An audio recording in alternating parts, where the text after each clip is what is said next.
السلام عليكم ورحمة الله وبركاته. أنا النهاردة رجعت لكم بأول فيديو إلي بصوت. أنا راح أعمل لكم كل فيديو بصوت إن شاء الله بإذن الله. وأنا النهاردة راح أعمل لكم طريقة عمل الكبسة السعودية. راح نجيب أول شيء راح نجيب الحلة، والحلة راح نحط فيها شوية زيت، وبعد ما نحط فيها شوية زيت الزيت بس يسخن نروح نجيب ورق لورا وحبهان ونقلبهم نخليهم يعملوا كده لون في الزيت.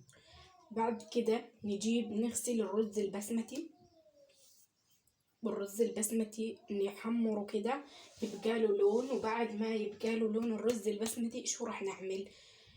هنعمل طبعا الفراخ هيكون مغلي، وهنعمل له فيه البهارات بتاعته وكل شيء.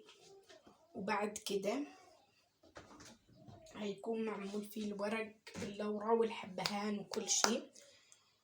وبعد يعني هنعمل له برضو البهارات بتاعته، وهنحط له فلفل، وهنحط له فلفل اسمر، وهنحط له كزبره، وهنحط له كمون، وهنحط له ملح، ونحط له ورقه ماجي، ونحط له لورايه واحده.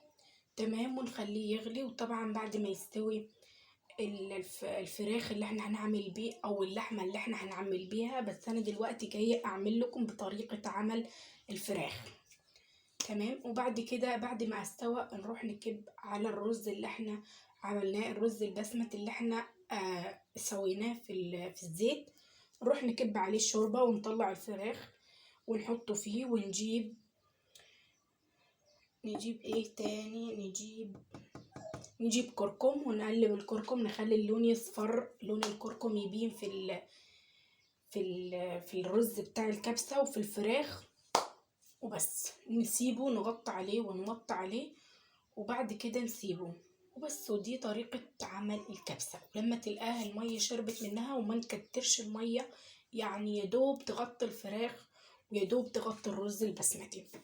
وكده النهاردة عملت لكم طريقة عمل الكبسة، وإن شاء الله بإذن الله المرة الجاي هعمل لكم طريقة عمل الشاورما.